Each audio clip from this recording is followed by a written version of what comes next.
تو شام کو روزے دار کے ہاتھ میں فرمایا سوائے پیاس کے اور سوائے بھوک کے کچھ نہیں، بلکہ دو چیزوں کو آپ نے جمع فرمایا۔ اللہ اکبر۔ فرمایا کچھ لوگ ساری رات جاگتے ہیں، ان کو سوائے بے نیند بے خواب ہونے کے کچھ نہیں ملتا۔ اسی طرح فرمایا صبح سے لے کے کھانا پینا بند، لیکن سوائے بھوک پیاس کے انہیں کچھ نہیں ملتا۔ حضور کیا فرمایا؟ انہوں نے اپنے اعضاء کی حفاظت ہی نہیں کی۔ تو بڑا یہ روزے کا جو مرحلہ ہے، اس میں میں نے ایک صحابی، آپ نے ان کا نام مشہور، حضرت ابو ہریرہ رضی اللہ، آپ ان کا پڑھیں، وہ حالت روزہ میں، صحابی حالت روزہ میں اپنے کام کاج سے فارغ ہو کر تنہا بیٹھتے۔ لوگ کہتے جی آپ لوگوں میں نہیں بیٹھتے، فرماتے تھے روزے کی حفاظت نہیں ہوتی تو پھر ہمارا حال کیا ہوگا؟ ساڑیاں تے غیبتاں ہی غیبتاں تے گپاں ہی گپاں تے جناب اور کام ہی کوئی، بلکہ مسجد میں باز نہیں آتے ہم۔ میں آپ سے گزارش کرتا ہوں کہ 5-10 منٹ مسجد میں آ جاؤ، خدا رہا چپ ہو جاؤ۔ ہماری تو وہ ٹوٹیوں پہ باتیں نہیں ختم ہوتی۔ میں تو حیران ہوتا ہوں کہ وضو کر رہے ہیں، لڑ رہے ہیں آپس میں یہ، اور پھر دے سلام، سلام علیکم، سلام علیکم، سلام، ایک کوئی لفظ بقایا ہے نا بس، اور بھائی مسجد میں داخل ہو جائیں بس ختم۔ آرام سے بیٹھ جائیں، تسبیحات پڑھیں، اللہ کی طرف متوجہ ہوں۔ شیطان کی کوشش ہوتی ہے کہ جو قیمتی وقت ہے بندے کا، میں اس کو ضائع کروں، میں اس کو کوئی نہ کوئی شے یاد دلاؤں تاکہ اس طرح متوجہ ہو جائے۔ تو اس لیے اپنے آپ کو آدمی وضو سے ہی، بلکہ میں نے حضور کی ایک حدیث پڑھی، آپ نے فرمایا جب تم گھر سے نماز پڑھنے آؤ تو کوئی طریقہ ہوگا نا اس وقت کے لوگوں کا، ہمارے ہاں پٹاخے نکالتے ہیں لوگ انگلیوں کے نا، بس ہم دعا کر رہے ہیں، آپ نے دیکھا ہوگا دعا، اکثر لوگ پٹاخے نکالتے ہیں دعا کے ٹائم۔ تو آپ صلی اللہ علیہ وسلم نے فرمایا جب تم نماز پڑھنے آؤ نا تو کوشش کرو انگلیوں کے ساتھ نہ کھیلو۔ کیا مطلب؟ کہ تمہارا ذہن اللہ کی طرف متوجہ ہو جائے۔ ایک آدمی مثلا دعا مانگ رہا ہے، آمین بھی کہہ رہے ہیں، نہ پٹاخے کاٹ رہے ہو، دعا مانگ رہے ہیں، انہوں تو پٹاخیاں تو ہوش نہیں۔ آپ نے کیا تعلیم؟ سیدہ عائشہ صدیقہ رضی اللہ تعالیٰ پڑھیے، وہ کہتی ہیں کہ آپ ہمارے اندر تشریف فرما ہوتے، کیونکہ حضور بچوں کے ساتھ، بیویوں کے ساتھ، بہنوں کے ساتھ، بیٹیوں کے ساتھ جتنی محبت، پیار، شفقت دینی دنیاوی معاملات میں کرنے والے ہیں کائنات میں کوئی نہیں۔ آپ نے مثال سنی ہوگی، مثلا ہماری بھی بچیاں بیٹیاں ہیں، لیکن سرور عالم صلی اللہ علیہ وسلم جب بھی حضور کی بیٹی آئی حضور نے کھڑے ہو کے استقبال کیا، اور چونکہ وہ معاشرہ ایسا تھا نا، بچیوں سے محبت نہیں ہوتی تھی، لہذا حضور پھر جان بوجھ کر جیسے ہی حضرت فاطمہ آتی رسالت میں آپ کھڑے ہو کے استقبال کر۔ تو آپ بچوں کے ساتھ پھر جتنا محبت، پیار، شفقت ہمارا تصور ہی کوئی نہیں۔ لیکن سیدہ کہتی ہیں جب اذان ہوتی نا، اذان کیا ہے؟ نماز کی طرف بلاوا، تو فرماتی ہیں حضور اجنبی ہو جاتے، اجنبی ہو جاتے، اجنبی کا معنی ہوتا ہے اس طرح ہو جاتے جیسے ہم حضور کو نہیں جانتے، حضور ہمیں نہیں جانتے۔ یہ ہے نماز کی تیاری۔ اور ہم جب تک تکبیر نہ ہو تیرا کی بنے، اور نواشی دا کی بنے، اور بے نظیر دا کی بنے، اور 10 پہلے تک پھر تیرے فرائض اس کے بغیر قبول نہیں ہو سکتا یار۔ اور پھر اگر آپ وہ تصور پڑھیں، ایک صحابی آئے آپ کی صحبت میں، نے کہا یا رسول اللہ صلی اللہ علیہ وسلم میں جنگل میں جانا چاہتا ہوں عبادت کے لیے۔ آپ نے فرمایا کیا ضرورت محسوس ہو؟ انہوں نے کہا جی پہلے لوگوں کے بارے میں سنا ہے، وہ اتنے سال جا کے جنگلوں میں عبادات کرتے، وہ گزر جائیں گے قیامت کو، ہم پیچھے رہ جائیں گے۔ تو آپ نے فرمایا کہ میرے آنے کے بعد بھی تمہیں جنگلوں میں جانے کی ضرورت ہے۔ دیکھو نا کتنی آسان۔ اسی لیے میں امت کے لوگوں کو سمجھاتا رہتا ہوں۔ کئی لوگ ہمارے پاس آتے ہیں، کہتے ہیں کوئی ایسا وظیفہ بتاؤ جس سے حضرت خضر سے ملاقات ہو جائے۔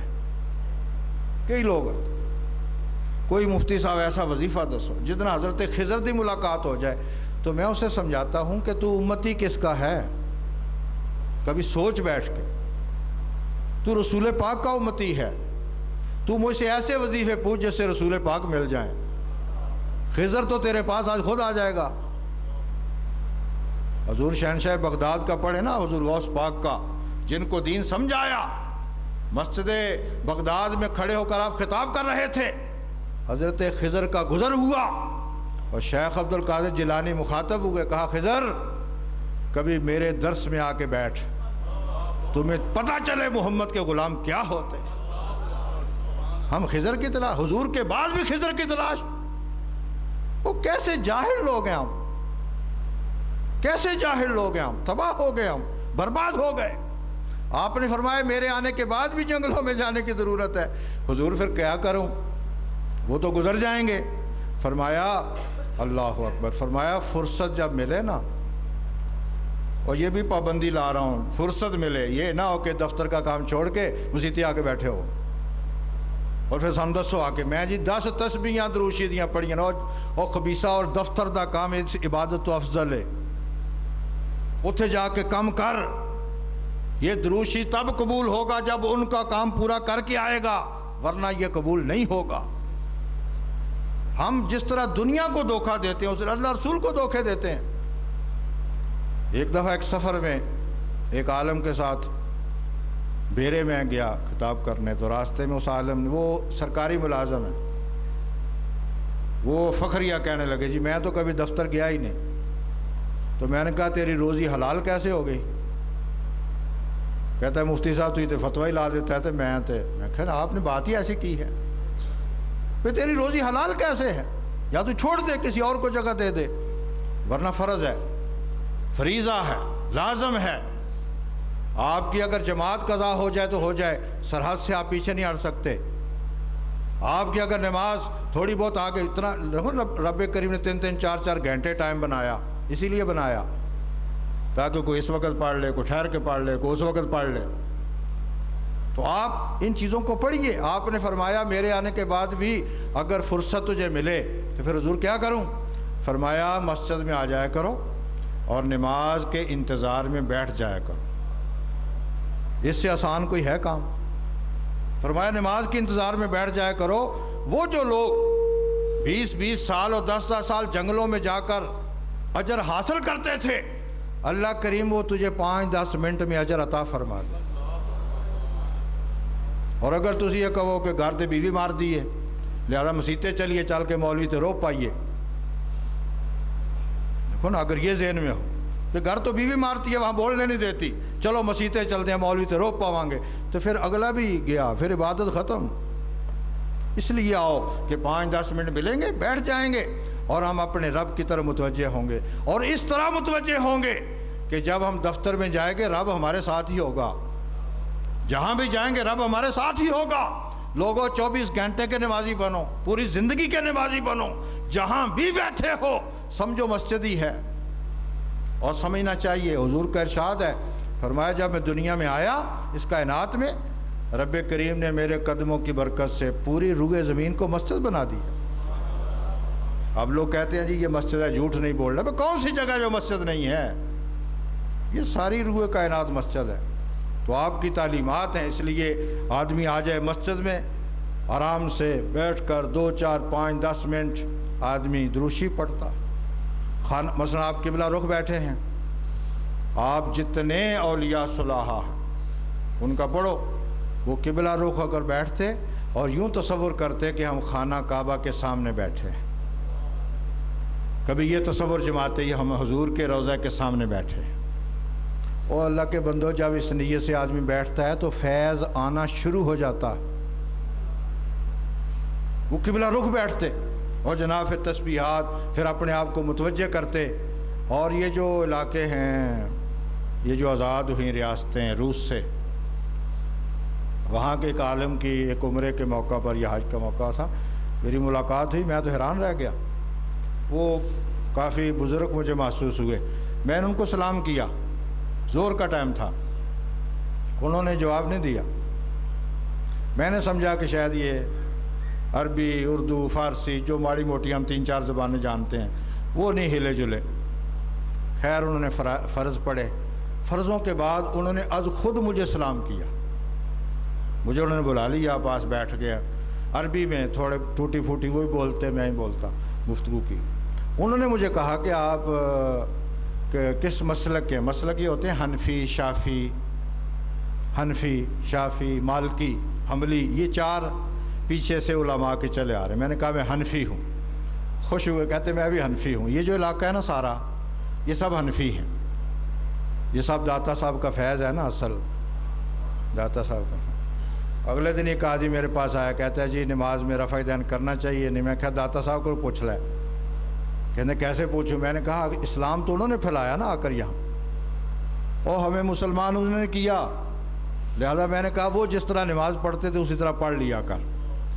اور وہ حنفی ہیں، داتا صاحب رحمۃ اللہ علیہ حنفی۔ یہ سارے راست انہوں نے مجھے کہا کہ میں حنفی ہوں، اور انہوں نے کہا ہمارے علاقوں میں یہ رواج ہے، یہ طریقہ ہے۔ کتنی خوبصورت بات۔ انہوں نے کہا ہم سنتیں پڑھ کے گفتگو نہیں کرتے۔ سنی بات آپ؟ انہوں نے کہا جب ہم مسجد میں آ جاتے ہیں نا، سنتیں پڑھ لینا، ہم فرض پڑھنے تک گفتگو کرتے ہی۔ تو اللہ کرے مجھے اور آپ کو بھی یہ نعمت نصیب ہو جائے۔